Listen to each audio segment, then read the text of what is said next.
쿵 지축을 울리는 둔탁한 소리가 고요한 새벽 공기를 갈기갈기 찢어 놓았으니 호티불 하나로 뼛속까지 파고드는 한기를 막아내던 만석의 눈이 번쩍 뜨인 것은 당연지사였다. 바람이 문풍지를 때리는 소리와는 확연히 다른 무언가 거대하고 무거운 물체가 대지 위로 곤두박질치는 소리였기에 그는 본능적으로 곁에 두었던 낡은 낫을 꽉 쥐고 숨을 죽였다. 칠흑 같은 어둠이 아직 걷히지 않은 시각, 산짐승이 내려온 것인가, 아니면 굶주린 도적대의 소행인가 하는 불길한 상상이 꼬리에 꼬리를 물고 이어지며 그의 심장은 마치 쇠망치질을 하듯 거세게 요동치기 시작했다. 누구시오? 밖에 인기척을 낸 것이 사람이요, 짐승이요? 떨리는 목소리로 허공에 대고 물었으나 돌아오는 것은 싸늘한 침묵과 스산한 바람 소리뿐이었고 만석은 마른 침을 꿀꺽 삼키며 조심스럽게 삐걱거리는 방문을 열어젖혔다. 문 밖으로 고개를 내민 만석의 눈동자가 휘둥그레지며 손에 쥐고 있던 낫이 힘없이 바닥으로 툭 떨어졌는데 그곳에는 상상조차 할 수 없었던 기이한 광경이 펼쳐져 있었기 때문이었다. 짙게 깔린 새벽 안개 사이로 희미하게 드러난 형체는 짐승도 도적도 아닌 머리를 산발한 채 엎드려 있는 여인의 모습이었다. 낡고 해진 소복자락은 흙탕물과 핏자국으로 얼룩져 있었고 창백하다 못해 투명해 보이는 맨발은 차가운 흙바닥 위에 처량하게 놓여 있었다. 만석은 홀린 듯 다가가 여인의 어깨를 조심스레 흔들며 소리쳤다. 이보시오, 낭자, 정신 차리시오. 어찌하여 이 깊은 산골까지 와서 이러고 계신단 말이오. 그러나 여인은 미동조차 하지 않았고 그녀의 몸에서 뿜어져 나오는 냉기는 만석의 손끝을 타고 올라와 전신을 오싹하게 만들었다. 여인을 안아 올리려던 순간 만석의 코끝을 스치는 묘한 냄새가 그의 동작을 일순간 멈추게 만들었는데 그것은 여인에게서 흔히 맡을 수 있는 분 냄새가 아니라 비릿한 피 냄새와 섞인 강렬한 짐승의 누린내였다. 흙내음과 송진 냄새 그리고 야생의 거친 숨결이 묻어나는 이 기묘한 향취는 만석의 뇌리를 강타하며 어제 낮 숲속 깊은 곳에서 있었던 그 섬뜩하고도 경이로웠던 기억을 끄집어냈다. 어제는 유난히 바람이 거세고 까마귀들이 시끄럽게 울어대던 날이었는데 약초를 캐러 사람들의 발길이 닿지 않는 험준한 골짜기까지 들어갔던 만석은 덤불 속에서 들려오는 거친 신음소리를 듣게 되었다. 그 소리는 짐승의 것이라기엔 너무나 고통스럽고 사람의 것이라기엔 지나치게 위압적이었다. 호기심과 두려움을 동시에 느끼며 덤불을 헤치고 나아간 만석은 그 자리에서 얼어붙고 말았으니 그곳에는 집채만한 백호 한 마리가 무시무시한 소의 덫에 앞다리가 끼인 채 피를 흘리고 있었기 때문이었다. 그것은 그냥 호랑이가 아니라 이 산을 지배하는 영물, 바로 산군, 샨준이라 불리는 존재였다. 덫은 뼈를 으스러뜨릴 듯이 꽉 물려 있었고 백호의 하얀 털은 붉은 선혈로 뒤덮여 낭자했다. 으르릉. 산군은 고통 속에서도 만석을 발견하자마자 눈을 부라리며 낮게 으르렁거렸는데 그 소리는 마치 땅 밑에서 울려 퍼지는 천둥 소리와도 같아 만석의 오금을 저리게 만들기에 충분했다. 도망쳐야 한다는 본능이 빗발쳤으나 만석은 고통에 몸부림치는 영물의 눈동자에서 묘한 슬픔과 애원을 읽어내고야 말았다. 저것을 그냥 두고 간다면 필시 밀렵꾼들의 손에 가죽이 벗겨지고 말 것이다. 만석은 식은땀을 줄줄 흘리면서도 보찜에서 굵은 나무 막대기를 꺼내들고 조심스레 상훈에게 다가갔다. 내 너를 해치려는 것이 아니다. 그저 이 흉물스러운 쇳덩이를 풀어주려는 것뿐이니 부디 나를 잡아먹지 말거라. 만석이 덜덜 떨리는 목소리로 중얼거리며 덫 쪽으로 손을 뻗자 놀랍게도 맹수는 으르렁거림을 멈추고 가만히 그를 응시했다. 만석은 젖먹던 힘을 다해 지렛대의 원리로 덫의 이빨을 벌리기 시작했고 녹슨 스프링이 끼기익 소리를 내며 벌어지는 찰나의 순간 호랑이는 재빠르게 다리를 빼냈다. 만석은 털썩 주저앉으며 이제 죽었구나 싶어 눈을 질끈 감았다. 하지만 날카로운 이빨이 목덜미를 뚫을 것이라는 예상과 달리 거친 콧김이 얼굴에 훅 끼치더니 까끌까끌한 혀가 만석의 손등을 한 번 핥고 지나갈 뿐이었다. 슬며시 눈을 뜬 만석의 시야에 들어온 것은 숲속으로 사라지기 직전 고개를 돌려 자신을 뚫어지게 바라보는 백호의 황금빛 눈동자였다. 그 눈빛은 짐승의 것이라고는 믿기지 않을 만큼 깊고 영롱했으며 마치 사람처럼 감사를 표하는 듯한 기품이 서려 있었다. 고맙네, 상구님. 부디 몸 성이 가시게. 만석이 멍하니 중얼거렸을 때 백호는 바람처럼 숲의 그림자 속으로 자취를 감추었고 만석은 한참 동안이나 멍하니 그 자리에 서서 자신의 무사함을 되새겨야 했다. 다시 현재로 돌아와 만석은 품에 안긴 여인의 얼굴을 뚫어지게 내려다보며 기시감을 떨쳐낼 수 없었다. 헝클어진 머리카락 사이로 드러난 여인의 눈매는 감겨 있었지만 그 선이 어제 보았던 산군의 눈매와 기묘하게 닮아 있었기 때문이었다. 게다가 옷자락에 묻은 피냄새는 백호가 흘렸던 그 선혈의 비릿함과 똑같았다. 설마, 아니겠지. 사람이 어찌 짐승과 같을 수 있겠는가. 내 헛것을 생각하는 게지. 만석은 고개를 세차게 흔들어 망상을 털어내려 애쓰며 축 늘어진 여인을 들쳐 업고 방 안으로 들어갔다. 비좁고 누추한 방이었지만 아랫목에 남은 미미한 온기라도 나누어 주어야 이 여인이 살 수 있을 것 같았다. 여인을 낡은 이불 위에 눕히고 젖은 수건으로 얼굴에 흙탕물을 닦아내자 그제야 드러난 여인의 미모는 실로 경국지색이라 할 만했다.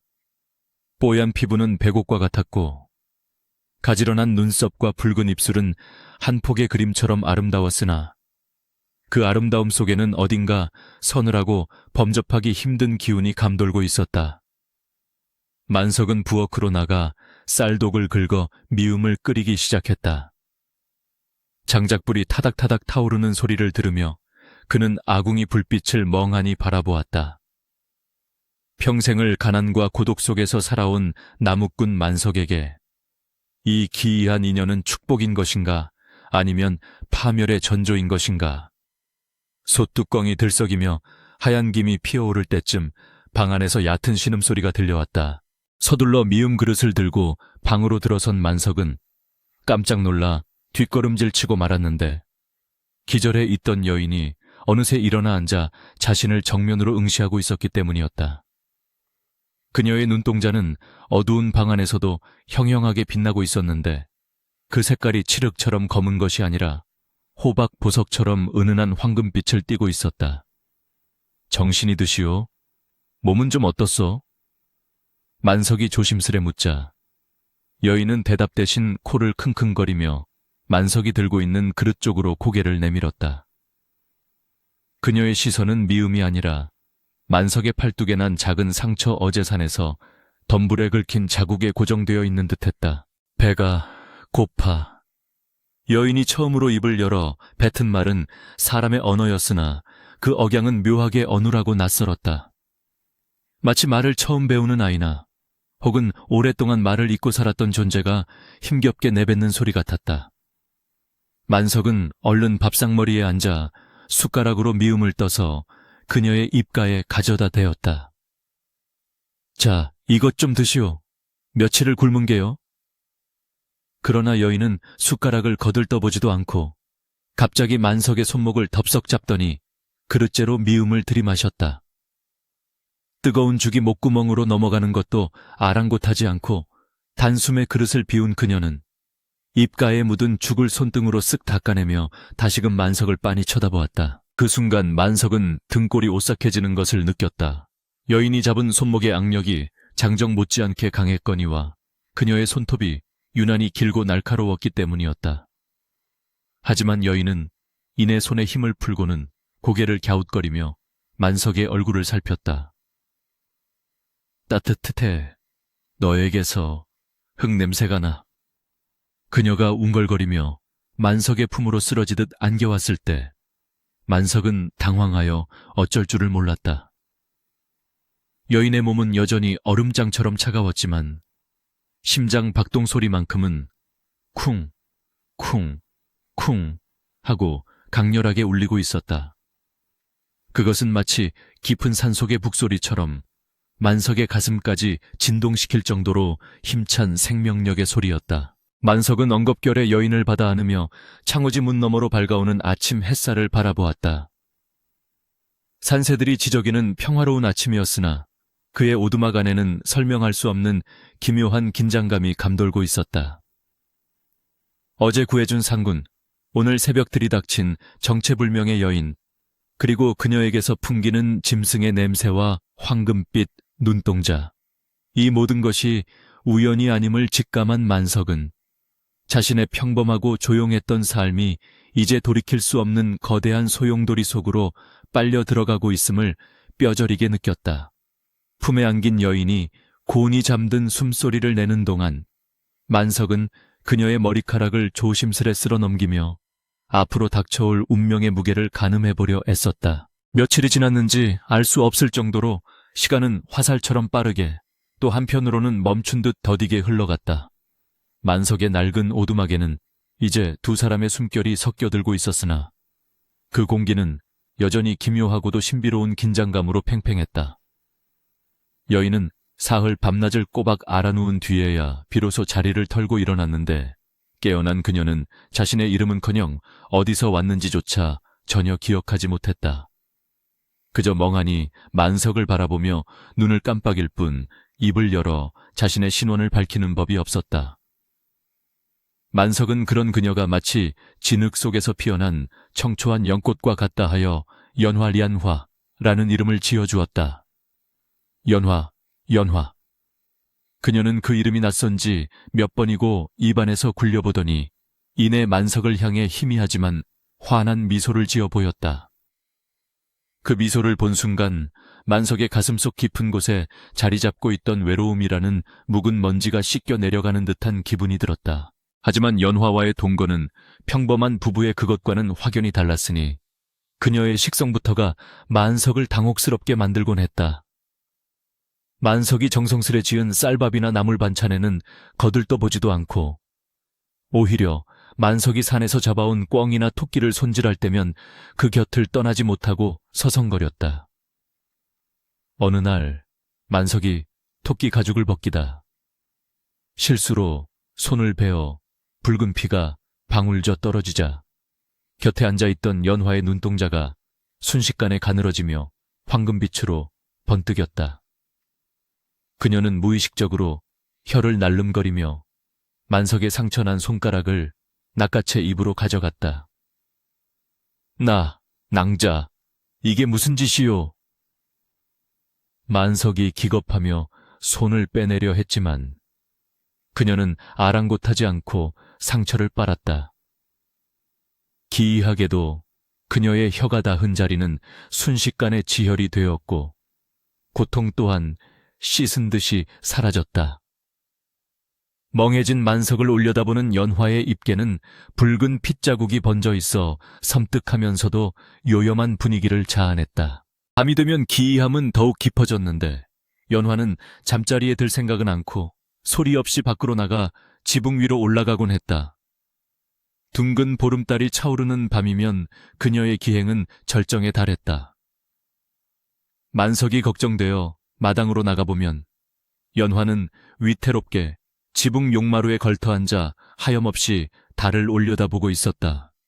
달빛을 머금은 그녀의 옆모습은 사람이 아닌 선녀 혹은 그보다 더 오래된 태고의 존재처럼 성스럽고도 서늘해 보였다. 연화야, 밤이슬이 차다. 어서 내려오너라. 만석이 애타게 부르면 그녀는 천천히 고개를 돌려 그를 내려다보았는데 그 높은 곳에서 뛰어내리는 몸놀림이 깃털처럼 가벼워 착지할 때조차 아무런 소리가 나지 않았다. 땅에 발을 디딘 그녀는 만석의 품으로 파고들며 웅얼거렸다. 달이 나를 불러 산이 울고 있어.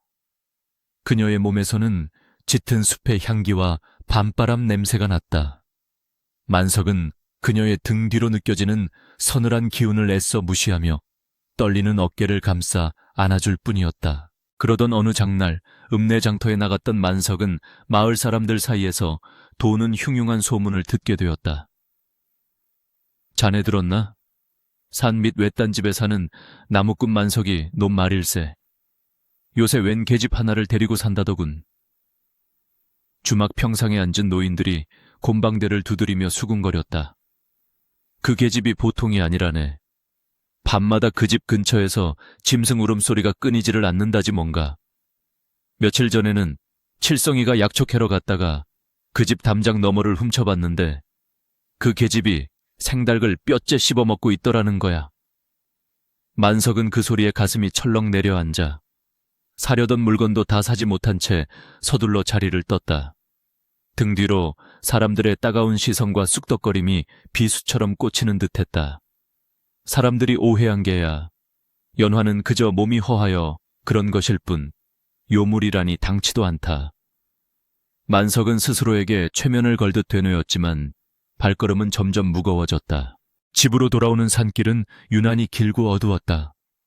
해가 뉘엿뉘엿 넘어가고 땅거미가 칠 무렵 숲은 거대한 입을 벌린 괴물처럼 만석을 삼킬 듯이 고요했다. 그때 부스럭거리는 소리와 함께 덤불 속에서 짐승의 눈빛들이 하나둘씩 켜지기 시작했다. 늑대인가? 아니면 들개떼인가? 만석이 낯을 고쳐 쥐고 경계태세를 취하자 어둠 속에서 나타난 것은 놀랍게도 덩치 큰 산돼지와 고라니 그리고 너구리 같은 짐승들이었다. 평소라면 사람을 피해 달아났을 짐승들이 도망치기는커녕 만석을 호위하듯 일정한 거리를 두고 뒤따라오고 있었다. 그들의 눈빛에는 저기가 없었고 오히려 만석에게 묘한 경외심을 표하는 듯 고개를 조아리고 있었다. 만석은 등골이 서늘해짐을 느끼며 걸음을 재촉했다. 이것이 연화 때문인가? 그녀가 정말 산짐승들을 부리는 요물이란 말인가? 집 앞에 당도했을 때 만석은 다시 한번 숨을 멈추어야 했다. 마당 한가운데 연화가 서 있고 그 주위로 수많은 산새와 다람쥐들이 모여들어 마치 그녀를 아련하듯 지저귀고 있었기 때문이었다. 연화는 손을 뻗어 날아든 참새 한 마리를 손가락 위에 앉히고 있었는데 인기척을 느낀 짐승들이 일제히 만석 쪽으로 고개를 돌렸다. 순간 숲의 정령들이 자신을 심판하러 온 것 같은 압도적인 분위기에 만석은 꼼짝도 할 수 없었다. 오셨어요? 연화가 맑은 목소리로 물으며 참새를 날려보냈다. 그녀의 표정은 너무나 천진난만하여 방금 전까지의 기이한 광경이 마치 꿈이었나 싶을 정도였다. 연화야, 너는 대체... 만석의 입에서 나오려던 질문은 목구멍 안으로 꿀꺽 삼켜졌다.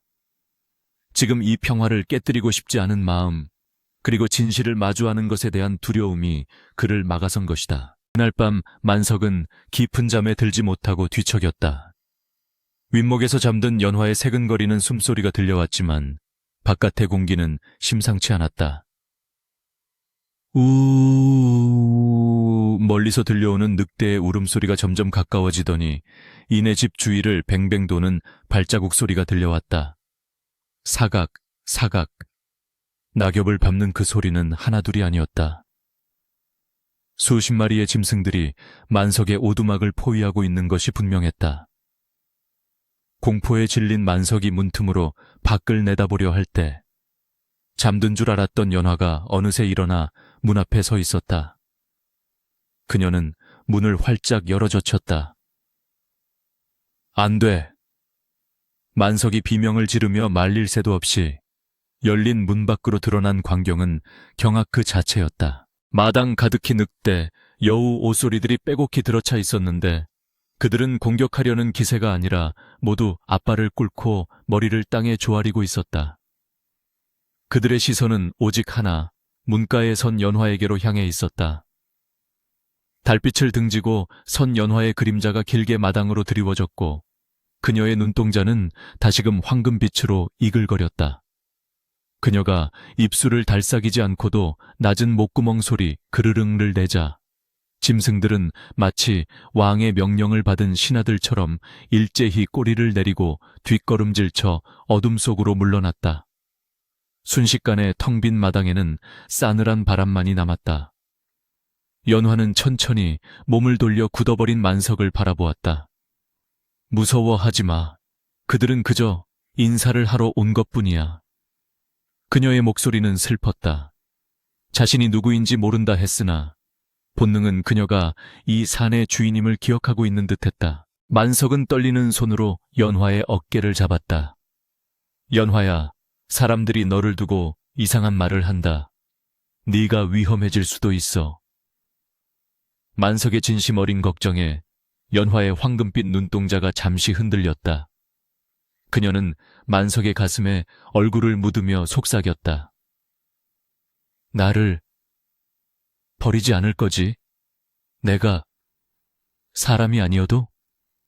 그 말은 만석의 심장을 쿵 하고 내려앉게 만들었다.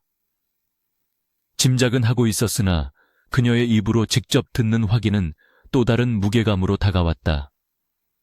하지만 만석은 그녀를 밀어낼 수 없었다.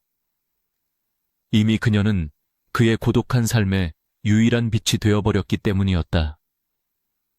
버리지 않는다. 내 목숨이 붙어있는 한 누구도 너를 해치지 못하게 할 것이다. 만석은 굳은 맹세를 하듯 그녀를 으스러져라 껴안았다. 그러나 창밖의 어둠 속에서 누군가 그들의 모습을 지켜보고 있다는 사실은 꿈에도 알지 못했다. 다음 날 마을 어귀에 낯선 포졸들이 나타났다는 소식이 들려왔다. 고을 사또가 최근 들어 부쩍 기력이 쇠하여 몸보신에 좋다는 희귀한 약재와 짐승을 구하러 사람을 풀었다는 것이었다. 하지만 진짜 목적은 따로 있었다. 장터에서 만석에 대한 소문을 들은 얍삽한 약초꾼 하나가 사또에게 쪼르르 달려가 고자질을 한 것이다. 사또 나으리, 산 및 만석이 놈집에 천하일색인 계집이 들어왔는데 그 계집이 보통 내기가 아니옵니다.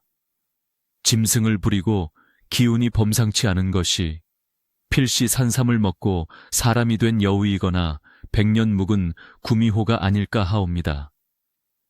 그 계집을 잡아다 양기를 취하시면 나으리의 병환이 씻은 듯이 나을 것이옵니다. 탐욕스러운 사또의 눈이 번들거렸다.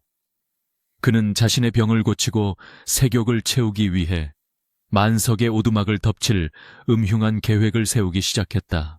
평화로운 산골의 정적을 깨고 불길한 먹구름이 만석과 연화의 머리 위로 몰려들고 있었다. 숲속의 새들이 불안하게 울어대고 바람의 방향이 바뀌었다. 연화는 마루에 앉아 멍하니 산 아래를 내려다보며 본능적으로 다가오는 위협을 감지한 듯 가늘게 몸을 떨었다. 만석이 지게에 나무를 가득 싣고 마당으로 들어섰을 때 연화가 다급하게 달려와 그의 옷자락을 붙잡았다. 도망쳐야 해. 나쁜 냄새가 나. 쇠 냄새와 피 냄새가 섞인 아주 고약한 냄새가.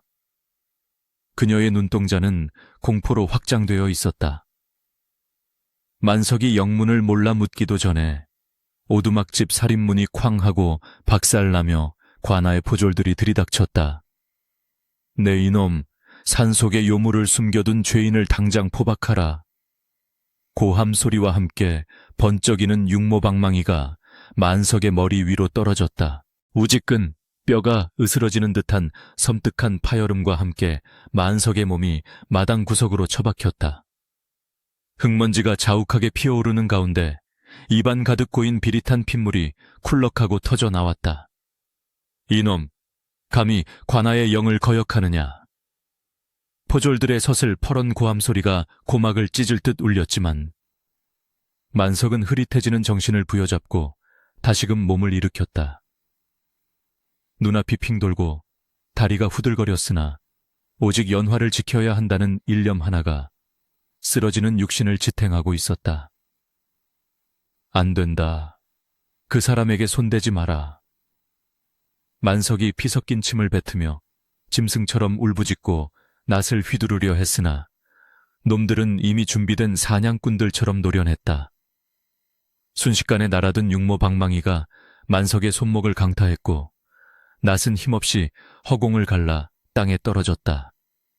이어지는 무자비한 발길질에 만석은 바닥을 구르며 신음했다. 아수라장이 된 마당 한가운데 연화는 포승줄을 든 포졸들에게 둘러싸인 채 미동도 하지 않고 서 있었다. 그녀의 시선은 놈들의 칼날이 아니라 피투성이가 되어 바닥을 기고 있는 만석에게 고정되어 있었다. 그만. 그녀의 입술 사이로 흘러나온 목소리는 낮고 서늘했으나 그 속에 담긴 위압감은 좌중을 일순간 침묵하게 만들었다. 소란을 피우던 포졸들조차 그 기이한 기세에 눌려 멈칫거렸다. 연화는 천천히 걸음을 옮겨 만석에게 다가가려 했으나 포졸대장이 비릿한 웃음을 흘리며 그녀의 앞을 가로막았다. 오호라, 이 계집이 바로 그 요무리로구나. 곱상하게 생긴 것이 성깔 한번 대단하네 그려. 얌전히 오라를 받들아. 사또 나으리께서 눈이 빠지게 기다리신다. 거친 밧줄이 연화의 가녀린 손목을 파고들며 조여졌다. 그녀가 저항하려던 찰나 놈들의 발밑에 깔린 만석이 애처롭게 고개를 저었다. 연화야, 안 돼. 저항하면 네가 다친다. 만석의 그 간절한 눈빛을 읽은 탓일까. 으르렁거리는 짐승처럼 일그러지려던 연화의 표정이 다시 차갑게 가라앉았다. 그녀는 순순히 포승줄에 묶이는 것을 허락했으나 그녀를 결박하는 포졸들의 손은 덜덜 떨리고 있었다. 그녀의 피부에 손이 닿을 때마다 마치 살얼음을 만지는 듯한 냉기와 찌릿한 정정이가 느껴졌기 때문이었다. 가자. 인연과 놈을 끌고 관하로 간다. 포졸들의 호령소리에 만석과 연화는 질질 끌려가기 시작했다.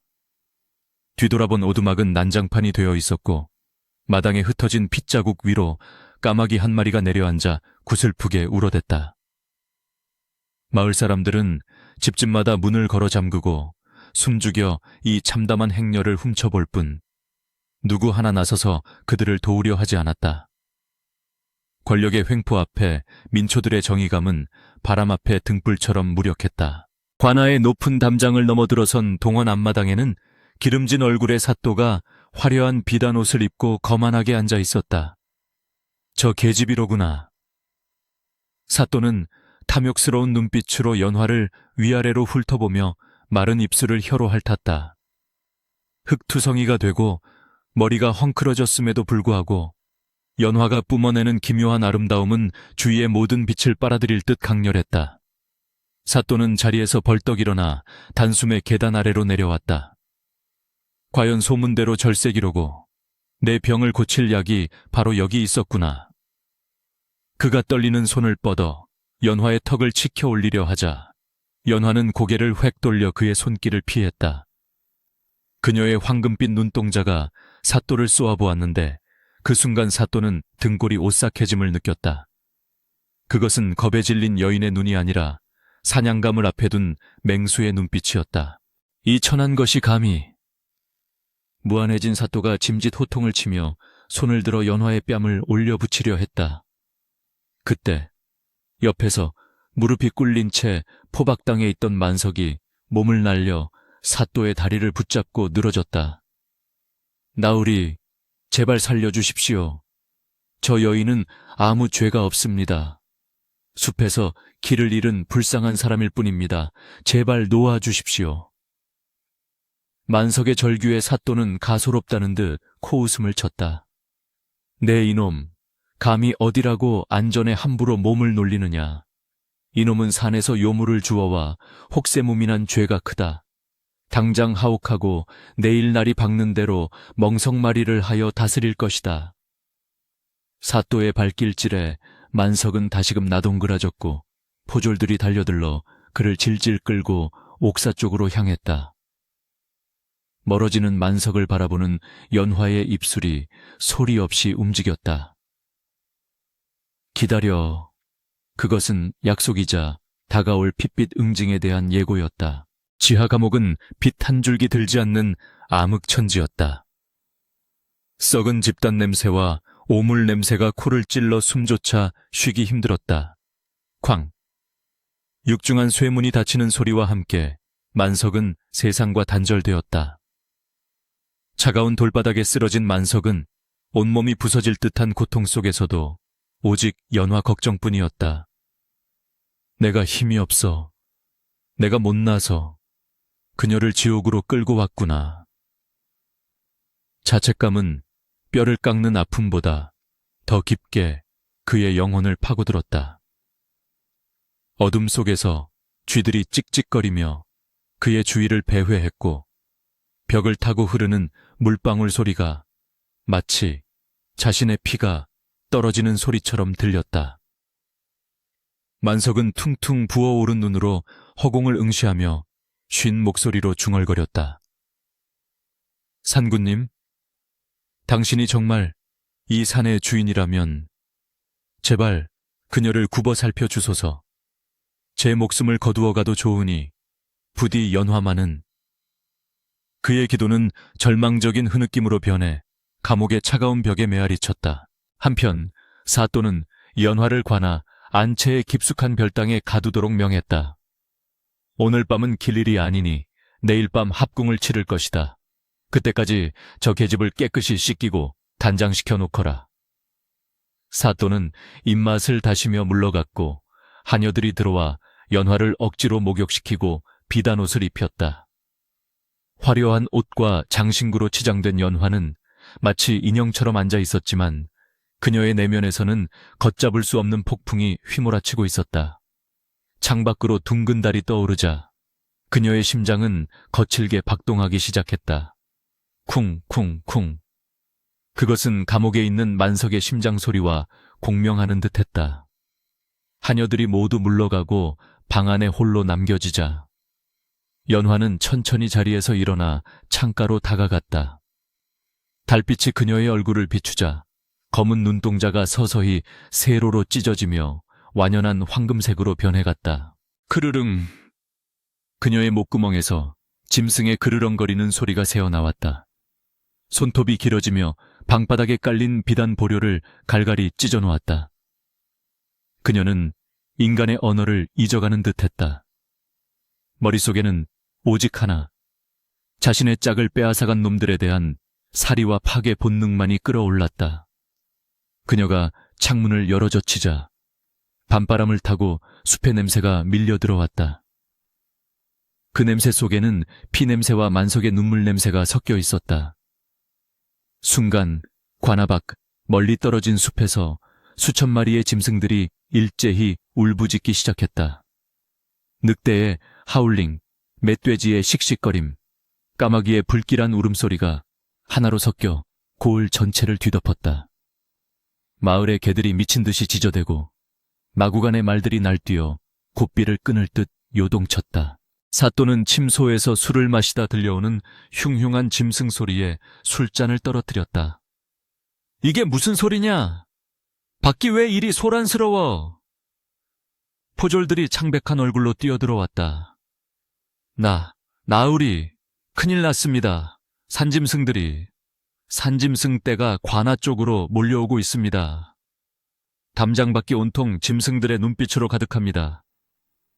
사또는 사색이 되어 소리쳤다. 무슨 헛소리냐? 횃불을 밝혀라. 활을 쏘아 쫓아버려. 그러나 바람이 갑자기 거세지며 관아 곳곳에 켜둔 횃불들이 맥없이 꺼져버렸다. 짙은 어둠이 관아를 집어삼키자 공포는 극에 달했다. 감옥에 있던 만석도 그 기이한 기운을 감지했다. 바닥의 쥐들이 구멍 속으로 숨어버리고 냉습한 공기가 뜨겁게 달아오르는 듯했다. 그리고 그의 귓가의 나측은 그러나 훨씬 더 거대하고 위험 있는 목소리가 들려왔다. 그것은 말이 아닌 마음으로 전해지는 소리였다. 두려워 마라. 내가 왔다. 만석이 놀라 고개를 들었을 때 감옥의 작은 창살 틈으로 노란 나비 한 마리가 날아들어왔다.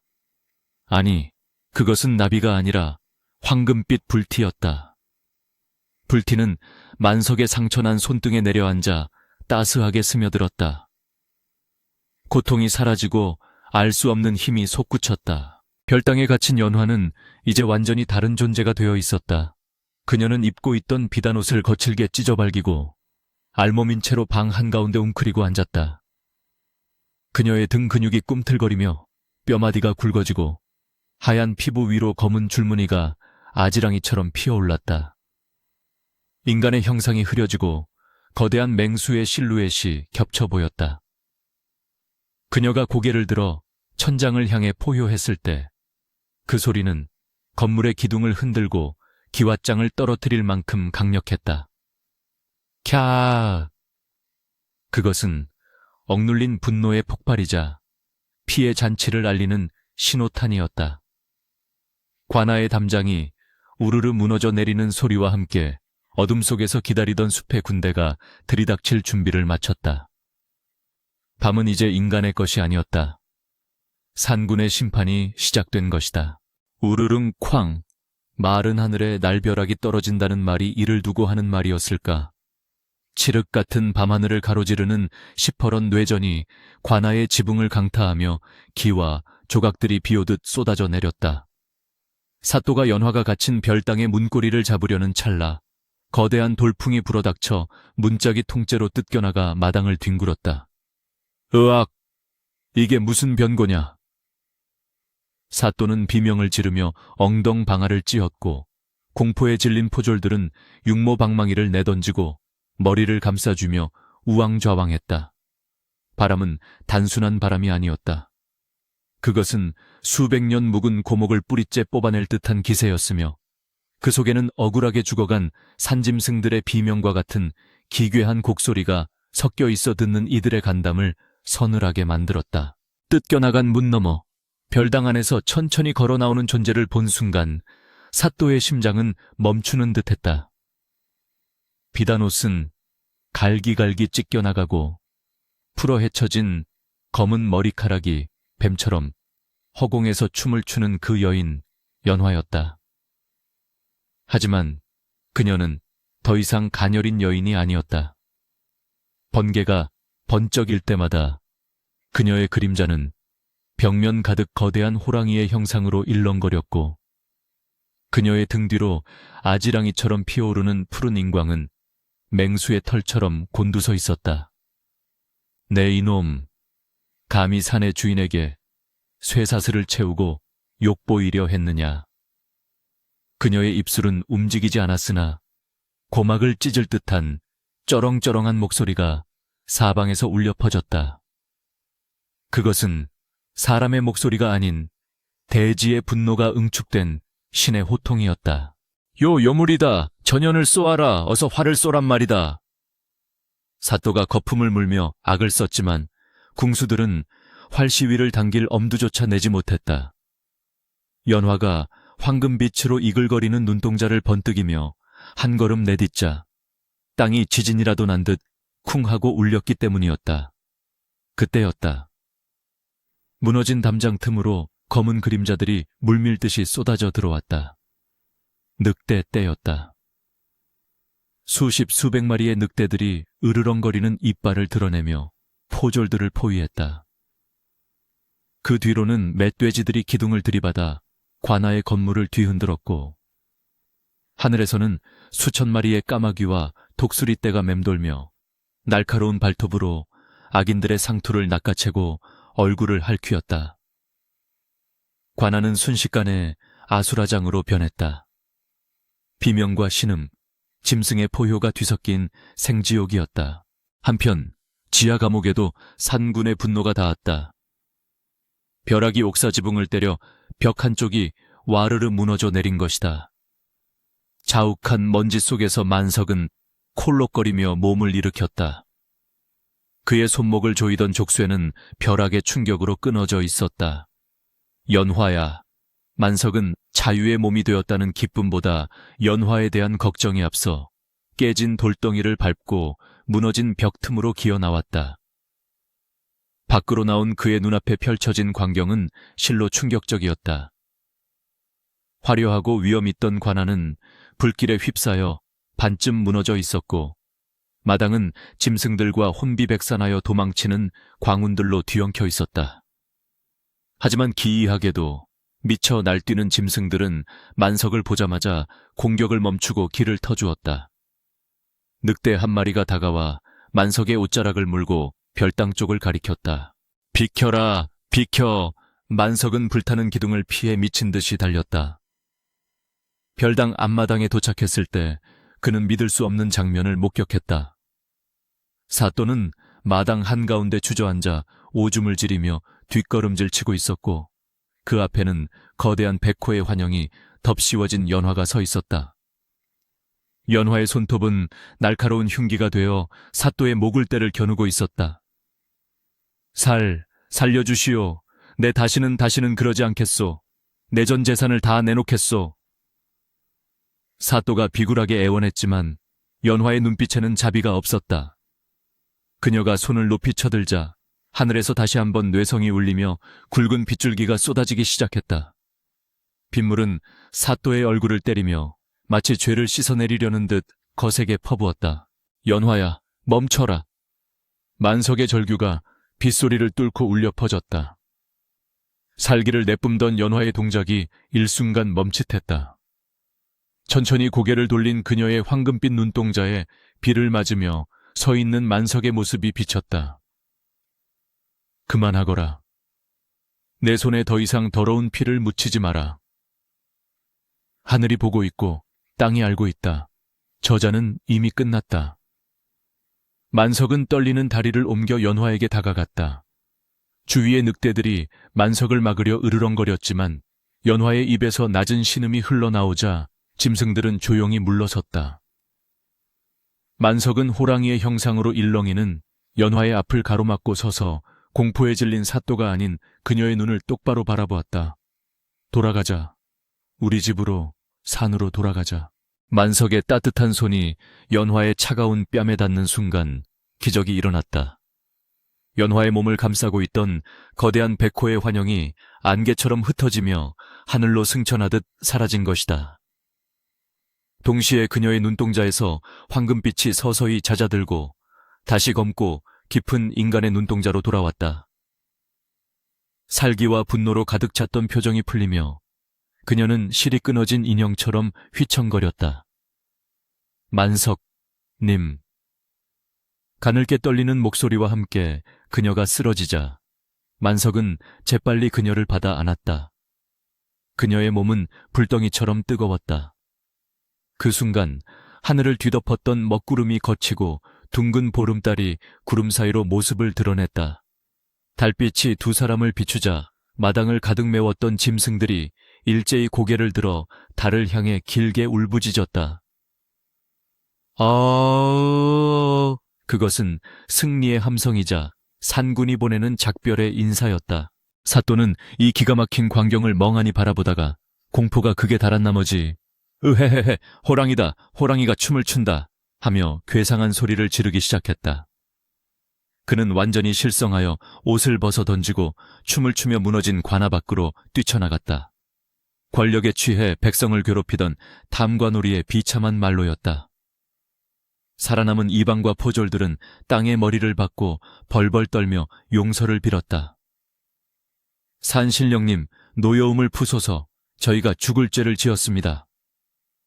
만석은 그들을 거들떠보지도 않고 축 늘어진 연화를 등에 업었다. 가자, 연화야. 이 지옥 같은 곳에서 나가자. 만석이 연화를 업고 관아 문을 나설 때 마을 사람들이 횃불을 들고 하나둘씩 모여들었다. 그들은 무너진 관아와 미쳐버린 사또, 그리고 짐승들의 호위를 받으며 걸어나오는 만석을 경외 어린 눈빛으로 바라보았다. 누구 하나 말을 거는 이는 없었으나 그들의 눈빛에는 두려움과 함께 깊은 존경심이 서려 있었다. 평소 바보처럼 착하기만 했던 나무꾼 만석이 산신의 가호를 받는 존재였음을, 그리고 그가 데려온 여인이 산의 분노를 잠재울 유일한 존재였음을 깨달은 것이다. 늑대와 멧돼지들은 만석의 뒤를 따르며 마을 어귀까지 그들을 호위했고 숲으로 돌아가기 전 만석을 향해 다시 한번 머리를 조아렸다. 비는 그쳤으나 땅은 젖어 있었고 공기는 맑았다. 만석은 지친 몸을 이끌고 터벅터벅 산길을 올랐다. 등 뒤에 엎인 연화의 숨소리가 규칙적으로 들려왔다. 고마워, 나를 말려줘서. 연화가 잠꼬대처럼 중얼거렸다. 만석은 씁쓸한 미소를 지으며 그녀의 다리를 고쳐 잡았다. 내가 고맙지. 살아있어줘서, 내 곁에 있어줘서. 산길 구비구비마다 달빛이 은가루처럼 뿌려져 그들의 앞길을 밝혀주었다. 엉망이 된 오두막이 보였지만 만석에게는 그곳이 세상에서 가장 아늑한 궁궐처럼 느껴졌다. 모든 것이 파괴되었지만 동시에 모든 것이 제자리를 찾은 밤이었다. 하지만 시련이 완전히 끝난 것은 아니었다. 연화의 몸속에 들어왔던 상운의 기운이 너무 강했던 탓일까. 방에 눕힌 연화는 밤새 고열에 시달리며 헛소리를 했다. 그녀의 피부에는 호랑이 줄무늬 같은 붉은 열꽃이 피어올랐다가 사라지기를 반복했다. 만석은 밤새 물수건을 갈아주며 그녀의 곁을 지켰다. 새벽달기 울 무렵 비몽사몽간의 만석은 꿈결처럼 낯선 목소리를 들었다. 내 아이를 부탁한다. 화들짝 놀라 눈을 떴을 때 방 안에는 아무도 없었으나 창문개에는 커다란 호랑이 발자국 하나가 선명하게 찍혀 있었다. 그리고 연화의 부풀어 오른 배가 미세하게 움직이는 것을 만석은 그제야 발견했다. 그것은 새로운 생명의 태동이었다. 폭풍우가 휩쓸고 지나간 뒤의 하늘은 눈이 시릴 만큼 푸르고 투명했다. 관아를 뒤흔들었던 그날의 참변 이후 마을의 공기는 완전히 달라져 있었다. 오만방자하던 사또가 미치광기가 되어 산속을 헤매다 실종되었다는 소문은 삽시간에 퍼져나갔고 그 자리를 대신해 부임한 신관 사또는 만석의 오두막 쪽으로는 말머리조차 돌리지 않을 정도로 몸을 사렸다. 마을 사람들은 더 이상 연화를 요물이라 손가락질하지 않았다. 오히려 그들은 만석의 집 앞을 지날 때면 경외심 가득한 눈빛으로 고개를 숙였고 밤사이 몰래 쌀자루나 귀한 비단을 살인문 앞에 두고 가는 이들도 생겨났다. 그것은 두려움 때문만은 아니었다. 탐관오리의 폭정에서 고을을 구한 것이 다름 아닌 산군, 샨준의 노여움이었으며 그 중심에 만석과 연화가 있다는 사실을 본능적으로 깨달았기 때문이었다. 무너진 담장은 마을 장정들이 자발적으로 나서서 다시 쌓아주었고 불타버린 지붕에는 새로 엮은 볏짚이 얹혀 황금빛으로 빛났다. 계절이 두 번 바뀌고 산천초목이 푸르름을 더해가던 어느 늦은 봄날, 만석의 오두막에는 새로운 생명의 울음소리가 터져나왔다. 은계, 은계. 산파도 없이 만석이 직접 받아낸 아이는 사내 아이였다. 탯줄을 자르는 만석의 손은 감격으로 덜덜 떨리고 있었다. 땀에 젖어 탈진한 연화가 희미한 미소를 지으며 아이를 향해 팔을 뻗었다. 우리 아기. 만석이 조심스레 아이를 닦아 어미의 품에 안겨주었을 때 강보에 쌓인 아이가 눈을 번쩍 떴다. 순간 만석은 숨을 들이켰다. 아이의 눈동자는 밤하늘처럼 검고 깊었으나 햇빛을 받으면 그 안에서 호박석 같은 황금빛이 은은하게 감돌았기 때문이었다. 그것은 분명 그날 숲속에서 만석을 바라보던 백호의 눈빛, 그리고 폭풍우 치던 밤 연화의 눈에서 보았던 그 신비로운 광채였다. 만석은 아이의 이름을 산, 이샨이라 지었다. 이 아이가 산의 전기를 타고났으며 숲이 내려준 선물임을 잊지 않기 위함이었다. 세월은 유수와 같이 흘러 어느덧 10여 년이 지났다. 산이는 또래 아이들과는 확연히 달랐다. 무예를 가르치지 않았음에도 험한 산길을 날다람쥐처럼 뛰어다녔고 글을 가르치지 않았음에도 숲의 이치를 꿰뚫고 있었다. 아이가 숲에 들어가면 다람쥐가 어깨에 앉고 사슴이 다가와 혀로 손을 핥았다.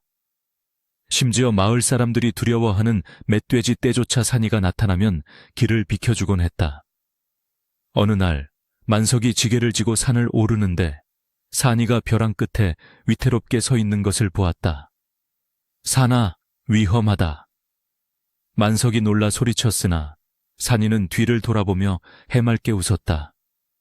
아버지, 바람이 말을 걸어요. 비가 올 거래요. 그 말이 떨어지기가 무섭게 맑던 하늘에 먹구름이 몰려오고 소나기가 쏟아졌다. 만석은 비를 피하기 위해 바위 밑으로 들어가며 생각했다. 이 아이는 사람이 돼 사람이 아니구나. 산군님께서 내게 맡기신 숲의 후계자로구나. 연화는 세월이 흘러도 늙지 않는 듯 여전히 고운 자태를 간직하고 있었다. 다만 그녀의 눈빛은 예전의 날카로움을 거두고 한없이 인자하고 깊어져 있었다. 그녀는 밥상머리에서 종종 산이에게 알 수 없는 옛날 이야기를 들려주곤 했다. 아주 먼 옛날, 하늘과 땅이 열리던 시절의 이야기. 호랑이가 담배 피우던 시절의 전설들을 노래하듯 읊조렸다. 그럴 때면 산이는 어머니의 무릎을 베고 누워 눈을 반짝이며 귀를 기울였고, 만석은 그 평화로운 광경을 바라보며 곰방대에 불을 붙였다. 가난하고 소박한 삶이었지만 그 안에는 황금보다 귀한 행복이 깃들어 있었다. 밤이면 세 식구가 나란히 누워 지붕 너머로 보이는 별을 헤아렸고, 숲에서 들려오는 부엉이 소리가 그들의 자장가가 되어주었다. 그러던 어느 가을날, 만석의 머리에도 하얀 서리가 내려앉고 기력이 예전 같지 않음을 느끼던 때였다. 산이가 헐레벌떡 뛰어와 만석의 소매를 잡아 끌었다. 아버지, 어서 와보세요. 할아버지가 오셨어요. 만석은 의아해하며 아이를 따라 산 중턱의 너럭바위로 향했다. 그곳에는 믿을 수 없는 광경이 펼쳐져 있었다. 집채만한 백호 한 마리가 위풍당당하게 바위 위에 앉아 있었는데 10수년 전 만석이 덫에서 구해준 바로 그 상운이었다. 털은 세월의 흐름 탓인지 은빛으로 더욱 빛났고 덩치는 훨씬 더 거대해져 있었다. 만석은 저도 모르게 무릎을 꿇었다. 상군님. 그러자 백호는 천천히 바위에서 내려와 만석에게 다가왔다. 거친 숨결이 만석의 얼굴에 닿았으나 거기에는 사리가 아닌 따뜻한 온기가 서려 있었다. 백호는 만석의 곁에 서 있는 산이를 빤히 응시했다. 산이 역시 두려움 없이 백호의 눈을 마주 보았다. 둘 사이에는 말이 필요 없는 교감이 오가고 있었다. 이윽고 백호가 앞발을 들어 산이의 머리를 툭 하고 가볍게 건드렸다. 그것은 짐승의 왕이 자신의 후계자에게 내리는 축복이자 보이지 않는 왕관을 씌워주는 의식과도 같았다. 뒤따라 올라온 연화가 그 모습을 보고 조용히 눈물을 흘렸다. 이제 때가 되었군요. 그녀가 나직이 중얼거렸다. 백호는 긴 포효를 한번 내지르고는 연화와 눈을 맞추고 고개를 끄덕인 뒤 바람처럼 숲속으로 사라졌다. 그 뒷모습을 보며 만석은 깨달았다. 자신이 구해준 것은 단지 호랑이 한 마리가 아니라 이 산의 영혼이었음을. 그리고 그 보답으로 자신은 평생 과분한 사랑과 가족을 얻었음을 말이다. 시간은 누구에게나 공평하게 흘러 만석이 임종을 맞이할 날이 다가왔다. 늙고 병든 육신은 이제 흙으로 돌아갈 준비를 하고 있었다. 방 안에는 약초 냄새가 은은하게 배어 있었고 장성한 청년이 된 산이가 아버지의 손을 꼭 잡고 곁을 지키고 있었다. 연화는 만석의 머리맡에 앉아 그의 이마에 맺힌 식은땀을 닦아주었다. 그녀의 얼굴에는 슬픔 대신 초월적인 평온함이 깃들어 있었다. 여보, 내 평생 당신을 만나 참으로 행복했소. 나무꾼 주제에 선녀 같은 아내를 얻고 호랑이 아들을 두었으니 이보다 더한 호사가 어디 있겠소. 만석이 힘겨운 목소리로 띄엄띄엄 말을 이었다. 산이가 울음을 삼키며 만석의 손을 얼굴에 비볐다. 아버지, 조금만 더 힘을 내세요. 제가 산에 가서 천년 묵은 산삼이라도 캐오겠습니다. 만석은 고개를 가로저으며 엷은 미소를 지었다. 아니다. 명은 하늘에 달린 것. 나는 이제 조카다. 그의 시선이 창밖을 향했다. 창밖에는 어느새 수많은 산짐승이 모여들어 있었다. 늑대, 여우, 사슴, 토끼들이 마당 가득히 앉아 떠나는 만석을 배웅하고 있었다. 그들은 울지 않고 침묵으로 경의를 표했다. 자연의 일부로 살다 자연으로 돌아가는 이에 대한 최고의 예우였다. 만석은 흐릿해지는 눈으로 연화를 바라보았다. 연화야, 너는 본래의 곳으로 돌아가거라. 나 때문에 너무 오래 인간 세상에 머물렀다. 연화는 고개를 저으며 만석의 손을 양손으로 감싸 쥐었다. 아니요, 제 본래의 곳은 여기 당신 곁입니다. 다음 생에도 그 다음 생에도 당신을 찾아갈 것입니다. 그때는 제가 당신을 지켜줄게요. 마지막 순간 만석의 귓가의 숲에서 불어온 바람소리가 속삭이듯 들려왔다. 은혜는 결코 땅에 떨어지지 않는다. 네가 베푼 작은 자비가 숲이 되고 강이 되어 다시 내게로 흘러왔노라. 그 목소리는 산군의 것이기도 했고 연화의 것이기도 했으며 만석 자신의 내면의 소리이기도 했다. 만석은 편안한 얼굴로 눈을 감았다. 그의 숨결이 멈추는 순간 오두막 밖의 짐승들이 일제히 하늘을 향해 길고 긴 울음을 토해냈다. 아우. 그 소리는 슬픔의 통곡이 아니라 위대한 영혼의 승천을 알리는 장엄한 환송곡이었다. 산이와 숲 전체가 함께 울었다. 만석이 떠난 뒤 연화와 산이는 호련히 자취를 감추었다. 마을 사람들은 그들이 산신령이 되어 깊은 숲속으로 들어갔다고 믿었다. 그 후로도 오랫동안 신만이들 사이에서는 전설 같은 목격담이 전해져 내려왔다. 깊은 산중에서 길을 잃거나 맹수를 만나 위험에 처했을 때 어디선가 황금빛 눈을 가진 청년과 백옥처럼 고운 여인이 나타나 길을 인도해 주었다는 이야기였다. 그리고 그들 곁에는 항상 집채만한 백호가 그림자처럼 따르고 있었다고 했다. 만석의 오두막이 있던 자리는 세월이 흘러 폐허가 되었지만 그 주위에는 사시사철 시들지 않는 이름 모를 흰 꽃들이 만발하여 향기를 내뿜었다. 사람들은 그 꽃을 보은화, 바오엔화라 불렀다.